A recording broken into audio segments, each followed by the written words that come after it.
Ratlam Lok Sabha seat में जो है भाजपा की प्रत्याशी अनीता नागर सिंह चौहान ने एक ऐतिहासिक जो है विजय प्राप्त की है और इसी में जो है इस विजय का मुख्य जो है केंद्र जो है रतलाम जिला और रतलाम जिले के अंतर्गत आने वाली 3 विधानसभा सीटें रहती है। रतलाम जिले के जिलाध्यक्ष प्रदीप उपाध्याय इस वक्त हमारे साथ है। कहा जा रहा है कि प्रदीप उपाध्याय जी की मेहनत के कारण जो है रतलाम जो विधानसभा 3 विधानसभा में अब तक का सबसे श्रेष्ठ परिणाम जो है भाजपा को मिला है। प्रदीप जी बहुत बहुत स्वागत है पब्लिक वार्ता में आपका। जो है तीनों विधानसभा आपके नेतृत्व में इस बार जो है काम कर रही थी। अनीता नागर सिंह चौहान ने ऐतिहासिक मतों से विजय प्राप्त की और जो कांतिलाल भूरिया का जो रिकॉर्ड था उसे भी ध्वस्त कराया। क्या कहते हैं आपके लिए इस जीत के मायने क्या है? तो इस जीत में टोटल श्रेय मैं भारतीय जनता पार्टी के प्रत्येक कार्यकर्ता को देता हूं, पार्टी के जनप्रतिनिधियों को देता हूं और बूथ पे काम करने वाले हमारे जो कार्यकर्ता थे और भारतीय जनता पार्टी का जो माइक्रो मैनेजमेंट था उसके अनुसार जो भारतीय जनता पार्टी ने हमने जो रणनीति बनाई थी उसके तहत ही भारतीय जनता पार्टी विजयश्री हासिल करी है।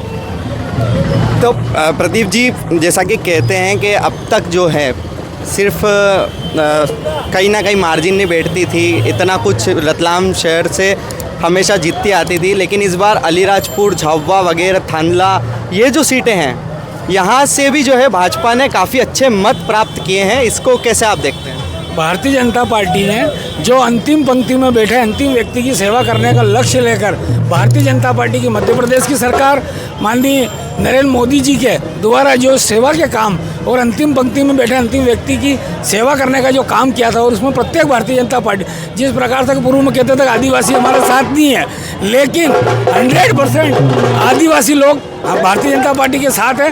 विधानसभा के चुनाव में भी थे और अभी भी पूर्ण साथ देकर भारतीय जनता पार्टी को मजबूत किया है आदिवासी भाई बहनों। सेलाना में कहीं ना कहीं इस बार आप फिर विफल रहे हैं, लेकिन बहुत अंतर आपने कम किया। 11,000 का इस बार आपका कम वोट से जो है सेलाना से आपको डिफीट मिली। तो क्या कारण था सेलाना आप पूरा कवर नहीं कर पाए? सेलाना का मेन कारण ये था कि सेलाना हम विधानसभा में 33,000 वोटों से हारे थे, लेकिन हमारा प्रयास था हम कहीं थोड़ी सी जो हमको लगना था वो कहीं 5 दिन हमको कम पड़ गए, तो हम व्यवस्था कर रखी थी हमने कि हमारा प्रत्येक कार्यकर्ता लग गया था।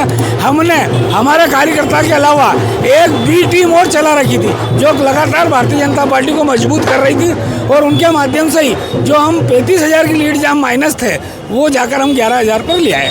आपका कार्यकाल जैसे शुरू हुआ तो अब सांसद अनीता नागर सिंह चौहान बन रही है। पहली बार जमुना देवी सांसद बनी थी, उसके बाद में लगातार जो है कहा जाता था कि महिला सांसद इस सीट से नहीं जीत के आ सके और इस बार जीत कर आई, वो भी भाजपा की महिला सांसद है। तो रतलाम शहर को, रतलाम ग्रामीण को और सेलाना को आप किस तरह से प्रयास करेंगे सौगातें दिलाने की सांसद के माध्यम से? हमारी जो सांसद है उनके पति नागर सिंह जी मध्य प्रदेश शासन के कैबिनेट मंत्री है और सांसद बनने के बाद नागर सिंह जी और अनीता और भारतीय जनता पार्टी का पूरा संगठन को जो जो चीज़ें बताएंगे और संगठन के माध्यम से तीनों विधानसभाओं में विकास के काम किए जाएंगे।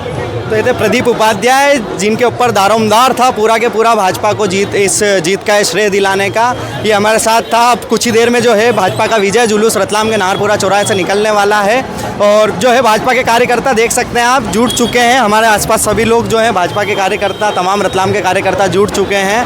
सभी लोग विजय जुलूस की तैयारियों में लगे हैं।